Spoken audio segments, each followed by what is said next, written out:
Helen dan Louis telah kembali dari Danau Fenley. Saat sampai di rumahnya, kejutan lain ternyata telah menanti Helen. "Michael!" seru Helen melihat Michael Howard sedang menunggunya di ruang tamu.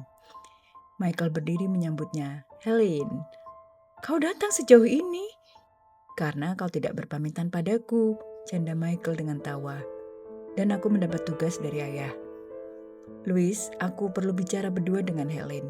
Michael menatap Louis. Louis mengangguk. "Tentu." Lalu Helen mengajaknya bicara di ruang tengah berdua. "Bagaimana keadaan di sana? Apa yang sudah didengar oleh keluarga? Nenek sudah tahu aku pergi?" Helen bertanya dengan gusar. "Pertama, aku ingin minta maaf atas perlakuan Mary padamu," ucap Michael. "Itu tidak perlu." "Jangan begitu. Aku sudah memaafkannya." Helen mengangguk, meyakinkan Michael. "Apakah semua tahu yang terjadi? Karena kepergianmu dan huru-hara antara Edward dan Mary, ayah minta penjelasan pada Dr. Bloomwood dan aku minta penjelasan pada Edward, sehingga kami tahu ceritanya." "Huru-hara antara Edward dan Mary?" tanya Helen. Michael mengangguk. Edward marah pada Mary setelah mendengar cerita dari pelayan Bloomwood. Dia bahkan menunda pernikahan mereka entah sampai kapan. Helen tertunduk sedih. "Aku benar-benar tidak berharap ini terjadi." "Tentu, kau terlalu baik untuk berpikir hal semacam itu." Lalu Michael mengambil sebuah kotak dari tasnya. "Helen, ayah ingin aku menyampaikan ini padamu. Dia ingin menemuimu di sini, tapi kesehatannya tidak memungkinkan." "Apa ini?" tanya Helen. Lalu Michael membuka kotak itu. Terlihat kilauan koin emas sepenuh kotak itu. Helen yang tidak pernah melihat benda seperti itu merasa bingung. Bibi Julia seharusnya mewarisi kebun anggur Vine Valley, tapi dia menyerahkannya pada ayah. Ayah tetap menjaga amanah kakek. Dia kelola kebun itu dan keuntungannya dia simpan menjadi ini. "Ayah akan menyerahkan ini pada ibumu atau pewarisnya suatu hari nanti. Dan inilah saatnya," jelas Michael. "Hah?"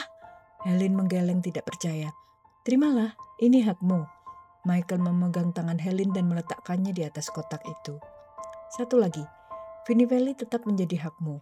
Tapi aku tahu kau tak akan tertarik mengelolanya. Sebagai pebisnis muda, aku menawarkan kerjasama secara profesional." Michael berdiri sambil menjelaskan. "Aku akan mengelola kebun itu. Prospek anggur cukup bagus saat ini. Dan kau tetap menjadi pemiliknya. Lalu kita bagi hasilnya 50-50. Bagaimana?" Helen tersenyum bahagia. "Kau akan menjadi pebisnis muda yang hebat." "Tentu saja. Kau setuju?" jawab Michael bangga lalu mengulurkan tangan untuk berjabat dengan Helen sebagai tanda setuju. Helen menyambut uluran tangan Michael dan tersenyum memeluknya. "Aku tidak tahu bagaimana harus berterima kasih padamu dan Paman James. Dia bahagia bila kau bahagia. Dia ingin memastikan kau tidak hidup kekurangan." "Aku tidak pernah merasa kekurangan," sanggah Helen. "Baik, rubah. Ayah ingin kau hidup cukup kaya sebagai seorang Howard." Mereka pun berdua tertawa. Lalu Helen membukakan pintu dan melihat Louis, Selma, dan Erika berkumpul di ruang depan. Erika langsung berdiri tanpa kegirangan. "Selamat Helen," soraknya. Selma juga tersenyum bahagia menatap Helen. Lalu Michael menoleh ke arah Helen seolah ingin bertanya. Louis berdiri mendekati Michael. "Michael, apa kau akan di Mindero untuk beberapa hari?" "Aku belum ada rencana. Tadi aku langsung ke sini saja," jawab Michael. "Kau bisa menginap denganku di Hotel Grand Valley." "Ya, kalau diperlukan beberapa hari aku bisa saja." "Ya, kami memerlukan kehadiranmu," ujar Louis. Michael melihat wajah semua orang yang terlihat gembira. Helen tersenyum padanya, lalu dia kembali melihat Louis. "Seharusnya aku minta ini pada James Howard, tapi aku minta padamu karena saat ini kau yang ada di sini. Ini entah sebuah kebetulan atau takdir," ujar Louis gembira. "Apa yang harus kulakukan?" "Kau akan mendampingi Helen dalam pernikahan kami nanti." Michael membuka mulutnya dan ikut tersenyum bahagia. "Selamat Helen." Lalu Michael memberi selamat pada Helen dan Louis. "Helen, kami sudah berdiskusi dengan Louis. Jangan khawatir tentang persiapannya. Aku kenal banyak penyedia jasa pernikahan. Semua bisa siap dalam 3 hari lagi," ujar Erika penuh semangat. "Ah, itu bukan pesta besar. Kita tidak perlu macam-macam," jawab Helen. "Baiklah kalian para wanita, silakan berdiskusi. Ada beberapa hal yang perlu kuurusi. Ayo kita pergi, Mike," ujar Louis pada Michael. Lalu Louis dan Michael bersama meninggalkan rumah itu. Malam harinya Helen duduk bersama Selma, mencurahkan apa yang dirasakannya saat itu. Bibi, aku tidak mengirakan seperti ini jalan hidupku. Kau berhak untuk bahagia, Helen. Berbagai ujian hidup telah kau lewati dengan ketegaran. Sampai kemarin aku melihat jalan hidup yang seolah tak berujung, terhalang gunung dan lautan. Kadang aku tidak percaya Louis yang akan menjadi tempatku berlabuh. Kadang kita memang sama sekali tidak bisa mengira jodoh kita, tapi Bibi yakin ini yang terbaik. Saat dia bicara denganku, aku melihat betapa dia memujamu. Helen tersenyum. Dia memujamu dan menghormati kami. Bibi bahkan tidak merasa sebagai pelayan yang kelasnya jauh di bawahnya. Dia sangat menghargai Bibi seperti ibumu. Bibi memang seperti ibuku. Dia mengajak Bibi dan Erika nanti tinggal di rumah Danau Family juga. Apa kau setuju? Tentu saja. Setelah hari pernikahan, kalian akan langsung berbulan madu keluar Canton Sam ya? Ya, kami luar kos. Setelah itu kita akan pindah ke rumah Danau. 3 hari kemudian, hari yang dinantikan pun tiba. Pernikahan Louis dan Helen. Michael Howard adalah satu-satunya keluarga dari pihak ibu Helen dan akan menjadi pendamping walinya. Helen juga telah mengundang Bibi Ellen dan suaminya dari Greendale, satu-satunya keluarga dari pihak ayah Helen. Mereka hadir dengan bahagia. Beberapa sahabat Helen semasa remaja dan teman seprofesi di rumah sakit Middleborough juga diundangnya. Louis meminta Helen mengundang Dr. Andrew Scott, tapi dia tidak hadir. Louis mengundang beberapa rekannya dari kantor cabang perusahaan di Middleborough. Robert Gill hadir bersama istrinya. Dia hanya mengirim telegram pada orang tuanya mengabarkan pernikahan itu. Louis hanya meminta doa restu mereka dan tidak terlalu berharap mereka akan hadir. Pesta di tepi Danau Family hari itu tidaklah mewah dan ramai, tapi sangat penuh makna dan terlihat begitu indah. Louis menanti di pelaminan dengan hati berdebar dan perasaan haru, mengenang perjalanan cintanya yang berliku. Perasaan emosional itu membuat matanya berkaca-kaca. Namun, saat melihat Helen didampingi Michael memasuki koridor dan berjalan ke arahnya, kebahagiaan Louis tak bisa dilukiskan. Helen berjalan anggun dalam balutan gaun pengantin putih dan mahkota bunga, terlihat seperti bidadari, wanita yang selalu diimpikannya. Semua yang hadir tersenyum bahagia dan kagum melihat kecantikan Helen. Akhirnya, di tepi Danau Family yang tenang, di bawah cahaya matahari pagi menjelang siang yang tak terlalu terik hari itu, dinaungi pepohonan yang semakin menyejukkan suasana, Louis dan Helen resmi menjadi suami istri yang akan mengarungi bahtera bersama. Lalu para undangan mengucapkan selamat pada mereka. Kalian pengantin paling tampan dan cantik yang pernah kutemui, ucap Robert Gill saat memberi selamat. Bibi akan sering mengunjungimu di sini, Helen, ucap Bibi Ellen dan suaminya Dr. Marksher dari Greendale. Dan sebagai ucapan ikut berbahagia dari tamu undangan mereka terima, membuat keduanya semakin bahagia. Setelah acara itu, seolah tak mau ada gangguan dari orang-orang, Louis dan Helen langsung pergi ke negeri tetangga di luar Canton Sam, negeri Milwaukee yang terkenal dengan keindahannya, bangunan tua bersejarah, dan seni arsitektur yang megah, makanan yang lezat, butik barang mewah kelas atas, dan berbagai tempat yang romantis. Bagi Helen ini merupakan kali pertamanya datang ke negeri yang kecil tapi indah ini. Tapi Louis sudah cukup mengenal daerah ini, karena pernah belajar beberapa tahun di masa remajanya dan sering bepergian ke negeri ini. Setelah perjalanan cukup panjang, akhirnya sore hari mereka tiba di hotel tempat menginap. Mereka beristirahat lalu menikmati makan di sore hari di balkon hotel sambil menikmati pemandangan sungai kota yang indah. Lalu keduanya berbincang di kamar saat menjelang waktu tidur. "Apakah lelah?" tanya Louis. "Tidak terlalu, mungkin karena di perjalanan tadi aku banyak tidur," jawab Helen. "Kita harus merayakan dulu." Louis membawakan minuman untuk Helen lalu mereka bersulang. "Kau benar, kita tidak perlu khawatir dengan masa depan," ucap Helen. Lalu dia mengambil sesuatu dari tasnya, sekeping koin emas. Michael bilang, "Aku mewarisi kebun anggur Vine Valley. Kami akan membagi hasilnya 50-50. Dia juga membawakanku ini, sekotak penuh. Katanya ini hak ibuku yang diwariskan padaku." Helen tersenyum. Louis menggenggamkan tangan Helen pada kepingan itu. "Simpan saja, itu milikmu. Kita akan menggunakannya bila perlu." Louis langsung menyela. Helen berpikir dengan Louis jauh dari Moldena, Apa yang dibawanya terbatas dan khawatir tidak cukup untuk kebutuhan mereka sebelum dia berhasil di bisnis barunya. Helen tidak tahu bahwa Louis bisa mengakses hartanya dari bank manapun di Gardentown. Kau tidak perlu khawatir, ucap Louis, lalu melanjutkan. Bagaimana kalau kita berbicara tentang apa yang sangat kita inginkan saat ini? Aku sudah bahagia dengan semua yang kudapatkan. Rasanya tidak ingin apa-apa lagi, jawab Helen dengan senyum puas sambil minum dari gelasnya. Dan kau? Tanya Helen. Apakah benar-benar tidak tahu apa yang sangat kuinginkan saat ini? Ucap Louis sambil mengibaskan rambut Helen yang menutup bahunya dan mendekat ke wajahnya. Lalu Helen tersenyum dan tersipu malu saat menyadari apa yang dimaksud Louis. Louis mengambil gelas Helen dan menaruhnya di meja. Apa kau juga? Louis berbisik sambil tangannya menarik tali penutup baju Helen. Aku milikmu, bisik Helen yang membuat Louis merasa mendapat dunia dan seisinya. Dan di malam pertama itu, mereka tenggelam dalam lautan asmara. Hari-hari bulan madu di Milwaukee dipenuhi dengan kesenangan. Louis dan Helen mengunjungi tempat yang indah dan bersejarah, menikmati makanan lezat di berbagai restoran, membeli pakaian di butik-butik ternama, dan malamnya memadu kasih. Mereka sangat bahagia. Hari pertama, Helen diajak berbelanja busana di butik mewah kelas atas. Busana mewah sebetulnya tidak terlalu diminati Helen, tapi dia menyadari sekarang dia harus mengimbangi penampilan Louis dan menjadi seorang bailer, sehingga dia mencoba membiasakan diri dengan penampilan seperti itu. Saat mencoba gaun yang baru dibeli dan mengenakan topi yang serasi, Helen bercermin sambil bertanya pada Louis, "Apa dengan begini penampilanku menjadi seperti seorang lady?" Louis tersenyum. "Kau memang lady, dan sekarang kau adalah bidadariku," jawabnya sambil memeluk dan mencium Helen dari belakang.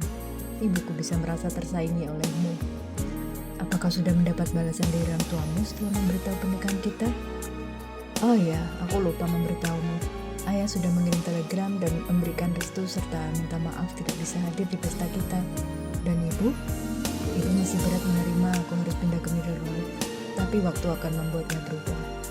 Dia pasti menyalahkanku yang membuatmu harus pindah." Helen merasa resah. "Mungkin begitu," Louis tersenyum. "Tapi dia tidak bisa menolakmu sebagai menantunya. Kau jangan takut." Lalu mereka menikmati sore di sebuah kafe dengan pemandangan sungai dan gedung parlemen yang megah. "Kota ini indah sekali," Helen berdejak kagum. "Aku lebih menikmati pemandangan di depanku," sahut Louis sambil memandangi Helen. "Setelah menjadi suamiku pun kau tetap saja suka merayu," ujar Helen tersipu sambil meminum kopinya. "Kenapa tidak? Memang tidak ada yang berubah setelah aku menjadi suamimu. Cintaku semakin bertambah." Helen tersenyum. Saat itu dia merasa sangat beruntung telah menemukan pendamping hidup terbaik baginya. Lalu mereka melihat tukang foto menawarkan jasanya di area yang ramai wisatawan itu. Louis memanggil si tukang foto itu. "Ayo kita buat foto untuk kukirimkan pada orang tuaku, biar mereka tahu kita sedang bahagia," ucap Louis. "Bisa kita buat dua? Aku ingin mengirimkan ke Nyonya Bloomwood juga." "Tentu." Lalu mereka pun berfoto di tempat yang indah itu. Di hari lain, Louis mengadakan pertemuan dengan sahabatnya di masa sekolah, Bruce Elliot, seorang warga Milwaukee yang juga dari keluarga kaya raya di negeri itu. Louis ingin memperkenalkan istrinya pada Bruce. Saat memasuki hotel tempat Louis menginap, Bruce disambut Louis di lobi hotel. Mereka bercanda tentang masa lalu sebelum berjalan ke arah restoran. "Kau ingat Kathy, teman kencanmu dulu? Dia masih suka menanyakanmu," ucap Bruce. Aku sudah melupakan semua wanita di masa lalu. Jangan sampai kau bahas lagi di depan istriku ya." Rupanya sang Casanova sudah berubah sekarang. "Coba temukanlah wanita yang bisa memikat hatimu dan membuatmu gila kalau tidak bertemu. Kau juga akan bisa berubah." Bruce tersenyum. "Bagus Louis, aku ikut senang. Itu istriku sudah menunggu." Louis menunjuk Helen yang sedang minum teh memakai gaun biru dan topi senada. Langkah Bruce terhenti saat, "Louis, istrimu seperti bidadari. Bagaimana kau bisa mendapat wanita secantik itu?" "Aku tidak menikahinya hanya karena cantik." "Tapi kau pasti jadi sibuk terus di kamar," canda Bruce. Pikiranmu selalu ke sana." Lalu Helen dan Bruce berkenalan dan mereka bertiga berbincang banyak hal. Louis dan Bruce seperti sedang bermain. Helen menanggapi berbagai gurauan dan pertanyaan Bruce dengan elegan. "Kalian sudah akan meninggalkan Milwaukee besok?" tanya Bruce. "Ya, ini hari terakhir kami." Sayang sekali, kalau kau masih lama di sini aku ingin membahas kerjasama ekspor denganmu. Kita bisa membahasnya lewat surat kan? Ya bisa saja. Berarti aku kirim surat sekarang ke Middle Row? Iya, sampai kapan? Apa kau tidak kembali ke Moldena? Akan kukabari lebih lanjut, jawab Louis. Mendengar itu Helen merasa khawatir. Louis tidak bertahan lama di Middle Row dan ingin segera kembali ke Moldena. Setelah perbincangan cukup lama terus berpamitan, Louis mengantarnya kembali ke lobi. Selamat Louis, kulihat kau sangat bahagia dengan istrimu yang luar biasa. Aku berharap kau juga segera menemukan jodohmu. Semoga saja. Baiklah, sampai jumpa. Buah paket berisi surat dan foto tiba di Fernhill. Arthur Baylor membukanya bersama Grace. Ayah, ibu, aku sangat merindukan kalian. Aku dan Helen sedang menikmati bulan madu kami di Milwaukee. Kami sangat bahagia. Aku kirimkan foto kami bersama surat ini. Semoga ibu juga bisa merelakanku tinggal di Middle Row. Kami mendapat tempat tinggal yang bagus, sebuah rumah indah di tepi danau, tempat Helen dibesarkan dengan orang tuanya. Aku yakin bisa bekerja sama dengan orang kita di cabang Middle Row untuk memperluas bisnis kita. Aku akan mengunjungi Moldena sesekali. Aku selalu mencintai kalian. Doakanlah kami, Louis dan Helen. Arthur dan Grace sangat terharu membaca surat itu. Grace yang masih marah dengan kepergian Louis ke Middle Row dan pernikahan yang tiba-tiba di sana menjadi sedikit lunak saat melihat foto anak kesayangannya dan istrinya terlihat sangat bahagia. Lihatlah Grace, anak kita telah menjadi pria dewasa yang siap mengemban tanggung jawab sebagai lelaki mandiri dan menjadi suami. Aku sangat bangga. Aku juga bahagia demi Louis, tapi aku melewatkan kesempatan merayakan pernikahan mereka. Andai diadakan di sini, seharusnya itu menjadi pesta termegah di Moldena. Apalah artinya pesta dibanding kebahagiaan nyata untuk selamanya, jawab Arthur. Karena itu momen sekali seumur hidup yang seharusnya tidak terlupakan. Itu pasti menjadi momen tak terlupakan bagi Louis. Aku bertemu Michael Howard yang mendampingi Helen saat pernikahan. Dia menceritakan betapa indahnya pernikahan mereka, meskipun tidak mewah. Kamu mendukungnya karena dia putri Julia, bukan? Arthur menggelengkan kepala dengan heran. Grace, apakah masih cemburu pada orang yang sudah tiada? Grace terdiam, menyilangkan tangan ke dadanya. Aku tidak berharap kau bisa menyatu dengan Helen seperti dengan teman-teman sosialitamu itu. Dia berbeda, tapi tolong terimalah dia dengan baik karena dia adalah istri Louis. Jangan membuat Louis harus memilih. Arthur berbicara dengan tegas lalu meninggalkan Grace termenung sendiri. Diam-diam Grace melihat lagi foto yang dikirim Louis. Dalam hati dia mengagumi kecantikan dan keanggunan Helen. Mereka belum pernah punya kesempatan untuk bertemu langsung dan bicara banyak karena Helen telah pergi ke Middle Row. Grace masih berat hati menerima Helen karena dia telah dianggap membuat Louis harus pindah dari Moldena.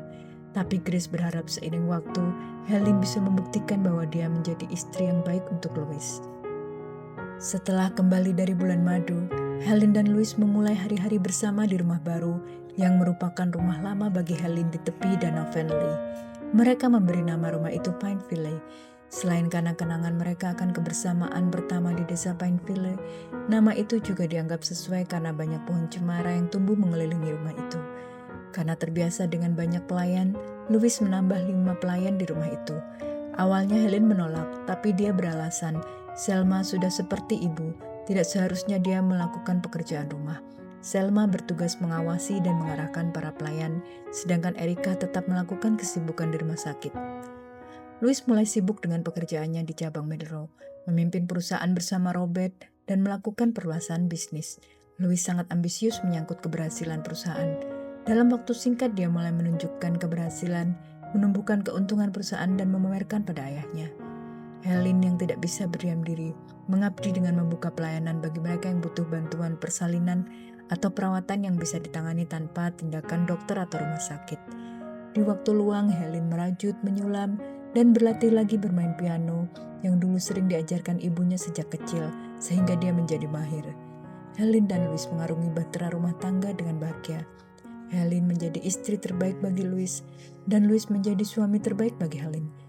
Seperti layaknya rumah tangga, ada perselisihan dan masalah kecil yang mewarnainya. Namun mereka selalu bisa menyelesaikan dengan bijak dan mengambil pelajaran terbaik darinya karena cinta dan komitmen bersama. Louis juga masih sesekali pulang sebentar ke Moldena untuk menemui orang tuanya dan melakukan pertemuan bisnis di Moldena untuk kepentingan perusahaannya. Namun Helen yang masih merasa takut tidak pernah mau ikut mendampinginya ke Moldena. Sementara itu, kenangan masa lalu yang telah berada jauh dan hanya menjadi sebuah kenangan yang hampir terlupakan, ternyata masih membekas di hati seseorang.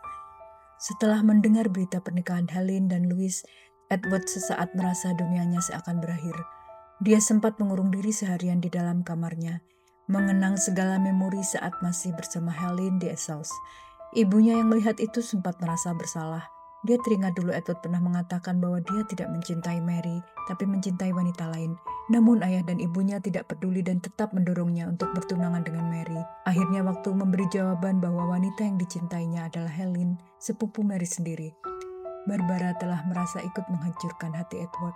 Namun waktu tak bisa diputar kembali, kenyataan itu harus diterima. Setelah berpikir jernih, Edward berusaha bangkit dari keterpurukannya. Dia menerima bahwa dia tak bisa memiliki Helen, tapi Edward menghidupkan semangat dan jiwa Helen dalam dirinya. Edward menemui Dr. Bloomwood dan meminta berbagai tugas medis yang bisa dibantunya setelah Helen pergi. Dr. Bloomwood minta Edward untuk membantu pengecekan rutin kondisi fasilitas Pineville dan kadang mendistribusikan obat-obatan di area pedesaan. Edward cukup terhibur menjadi relawan kembali, aktivitas yang telah mengantarnya mengenal Helen di Essex. Edward tidak tahu harus bagaimana untuk membunuh rasa cintanya, karena itu dia memilih untuk menikmatinya saja bersama kenangan itu. Seiring waktu berlalu, walaupun hubungan antara Edward dan Mary terlewati saling membisu, namun Mary tetap setia dengan cinta sehidup sematinya pada Edward. Mary tidak pernah memalingkan hatinya dan tetap berharap Edward akan kembali padanya. Karena orang tua Mary yang tidak tega melihat putrinya terkatung dalam kesedihan atas hubungan yang tidak jelas itu, menuntut Edward untuk segera memutuskan apa yang akan terjadi. James Howard menemui Edward dan mengajak bicara. "Kau tidak bisa terus begini. Putuskanlah kau akan lanjutkan atau kau akhiri," ucap James. "Tuan Howard, apakah Mary benar-benar masih menerimaku setelah tahu semuanya dan setelah apa yang kulakukan padanya? Masa lalu biarlah berlalu. Apakah takut dengan perasaanmu sendiri? Apakah benar-benar tidak bisa mencintainya?" Edward terdiam, lalu memberanikan diri untuk jujur pada James Howard yang sangat diseganinya. "Mungkin aku tidak bisa memberikan cinta sebesar cintanya, atau cinta seperti yang diharapkannya. Kau bisa bertanya pada kami, pasangan-pasangan tua yang sudah puluhan tahun menikah. Apakah awalnya kami benar-benar cinta? Kurasa banyak yang tidak, tapi kami tetap menjaga komitmen pernikahan sehingga tetap bertahan. Apakah Tuhan menerima bila seperti itu keadaannya?" "Ya, selama kau berjanji akan berkomitmen dalam pernikahan itu," jawab James sambil mengangguk. "Baiklah, kalau menerima, aku bersedia menikahinya segera." Setelah janji itu dan Mary yang sudah tak bisa ke lain hati juga setuju, maka Edward dan Mary pun akhirnya menikah. Barbara dan Eliza tetap melangsungkan pesta yang meriah untuk mengobati keinginan mereka yang sudah lama tertunda. Mary sangat bahagia, seolah satu tujuan dalam hidupnya telah tercapai.